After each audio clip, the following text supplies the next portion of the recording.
दक्षिण मुंबईतील पायधुनी परिसरातून एक अत्यंत धक्कादायक आणि हृदय हलवून टाकणारी घटना समोर आली.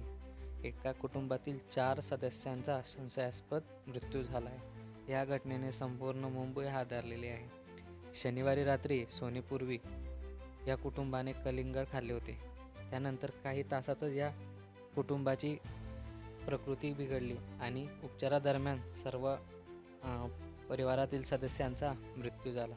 ही घटना अन्नातून विषबाधा झाल्यामुळे घडलेली असावी असा संशय पोलिसांनी व्यक्त केला आहे. नेमकी काय ही घटना आहे बघूया आपण. पायधुनी येथील मुघल बिल्डिंगमध्ये राहणारे अब्दुल कोकाडिया वय 40 वर्ष, त्यांची पत्नी नसीम वय 35 वर्ष आणि 2 मुली आयशा व जेनब मृतांची नावे आहेत.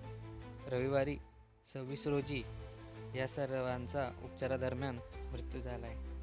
अब्दुल यांचा अंधेरीमध्ये मोबाईल ॲक्सेसरीचा व्यवसाय होता. मिळालेल्या माहितीनुसार शनिवारी रात्री अब्दुल यांच्या घरी 5 नातेवाईक जेवणासाठी आले होते. रात्री 10:30च्या सुमारास या 9 जणांनी एकत्रित जेवण केलं व जेवणानंतर पाहुणे आपल्या घरी निघून गेले. त्यानंतर रात्री 1 वाजता सुमारास केकाडिया कुटुंबातील चौघांनी घरात असलेलं कलिंगड कापून खाल्ले. काही तासातच त्यांची प्रकृती खालावली. रविवारी सकाळी 5:30 ते 6च्या दरम्यान कुटुंबातील चौघांना उलट्या आणि जुलाब होण्यास सुरुवात झाली. सुरुवातीला त्यांनी कुटुंबातील फॅमिली डॉक्टरला दाखवलं, पण त्यांची प्रकृती अधिकच खालावत असल्यामुळे त्यांनी जे रुग्णात हलवण्यास सांगितले. दुर्दैवाने उपचारादरम्यान सकाळी सर्वात लहान मुलगी आयशा हिचा मृत्यू झाला. त्यानंतर काही अंतराने नसीम आणि मोठी मुलगी जेनब याचाही मृत्यू झाला. कुटुंबातील प्रमुख अब्दुल्ला यांनी रात्री 10:30 वाजता अखेरचा श्वास घेतला. पाहुणे सुखरूप, कलिंगडावर संशय. या प्रकरणात पोलीस प्रवीण मुदे यांनी माहिती दिली की रात्री जेवणासाठी आलेले 5 पाहुण्यांची तपासणी करण्यात आली आहे, मात्र त्यांच्यामध्ये कोणतेही लक्षण आढळलेले नाही.